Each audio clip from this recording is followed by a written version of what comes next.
everybody doing today? Good. Well, I've been pretty pleased with the progress that we've been able to make this week in practice. I think we learned a lot from the last scrimmage.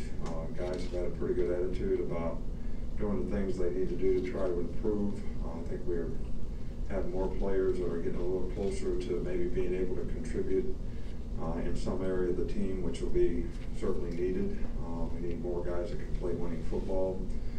This is usually a tough transition week when school started, like yesterday, and a lot of distractions, but I really was pleased with the way the players just responded, and we've had a couple of our best work days in the last 2 days, and we start on our first opponent a little bit today, and the message is how you're going to respond to a team that has bad intentions for what they want to do against you and what you want to accomplish yourself. And this team has to be focused on the identity that they want to create for themselves in terms of how they play, how they go out and execute. And I think the whole idea is to be able to go play smart. More games are lost on mental errors and stupid mistakes probably than anything, especially in openers, and that's certainly something that we're going to work hard to try to eliminate. So we don't have anything new to report on the injury front. Najee Harris has been doing dry land running. He'll do drills tomorrow for the first time at his position, so he's making good progress, but we still have to say he's day to day with these kinds of things. Just got to see how he responds and see if he has any kind of setback. Okay, Coach, we'll start over on the right with Ben. We've seen Rashad Johnson out there in practice this week. I was wondering what it's like to have him back and where he might help you all out. Well, Rashad is a guy that I've always had a tremendous amount of respect for. He was a great player here, a guy that was a walk-on that earned a scholarship and became a star player, and because he's smart, really understands the game, had a great pro career, certainly has the right stuff as a person, great character. So he had talked to me, earlier in the year about the possibility of being a coach or having a role in the program, and we had an opening. Right before the season started, he was already with the Giants as an intern, just for camp. So he completed that until the 15th, and then came and joined us. And I just think he's a really, really good young guy to be trying to develop as a coach. He has a lot of experience, not only in our system, but in other systems that he's played in. So, that input can be of great benefit to us.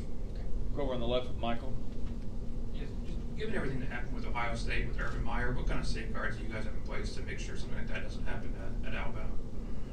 Well, I think our administration does a great job. I mean, we do things like, we have a meeting with compliance every week. We have a reporting protocol that if we have anything at all that happens, what the lines of reporting are, how it gets documented.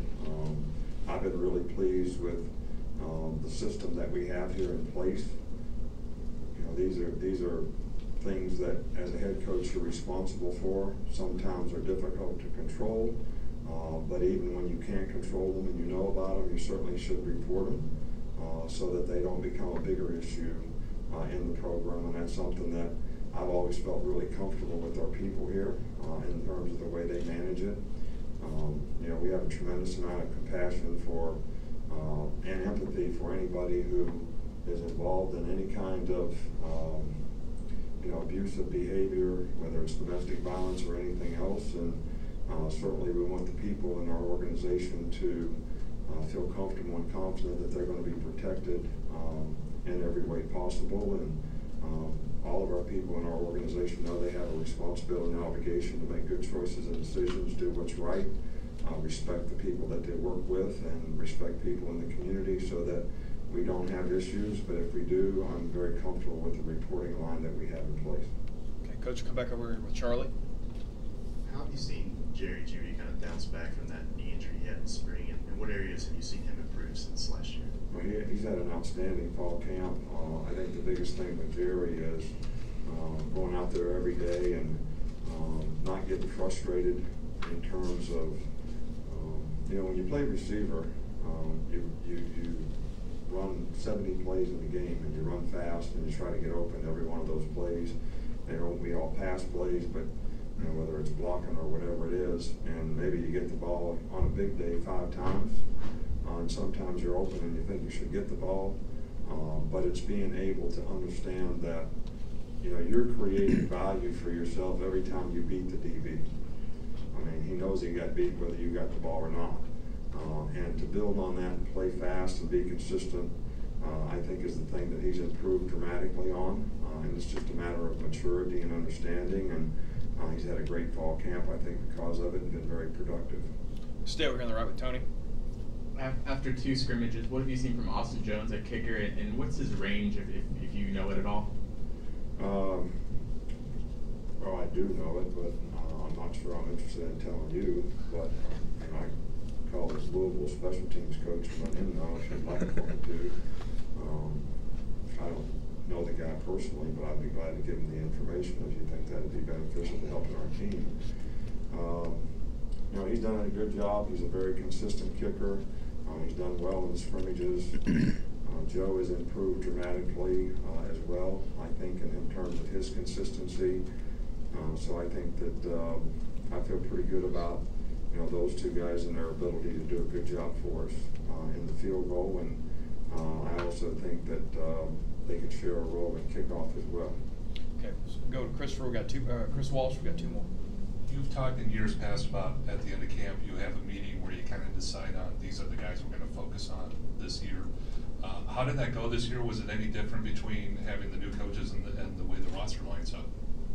Well, I think that it's a little different this year because, you know, with the new redshirt rule, you know, you got to figure out who you're going to coach and who you're going to try to develop. But you certainly don't have to worry about you can't play this guy for 1 play in the game because something would happen in a negative way relative to his year of eligibility. So we're continuing to try to develop more players, you know, on our roster and make those decisions a little later, rather than having to decide right now what category a guy fits into. We obviously have some guys that are freshmen that probably need to be redshirted. It would help their development and maturity. We have some other guys that probably are not ready to play right now, but if we continue to coach them at some point in time in the season, they probably would be ready to play. And then I think we have some other guys that are in a position that we need for them to develop so they can provide some depth on our team. So whatever category they fit into right now, we've still been trying to coach them on. We'll finish here in the middle with Alex. Nick, kind of a 2-part question. In your experience, what's the biggest area of growth that you see in second-year players? And I guess what are you on the lookout for as far as like that, you know, any growing pains with some of those kind of guys you're going to depend on this year?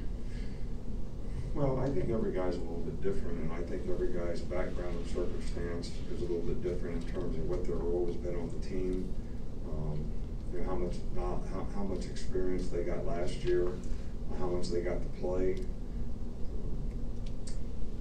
But I do think that in first games, it's really important to be able to put some guys out there that can execute and play together as a unit. And like I said before, you know, mental errors and, you know, making mental mistakes are things that absolutely kill you on whatever, offense, defense, special teams. And guys that have more knowledge and experience and maturity are less likely to make those kind of plays. So we're trying to do everything we can to develop confidence in the young players that we have coming along that are going to have a role in terms of how they can contribute to this team.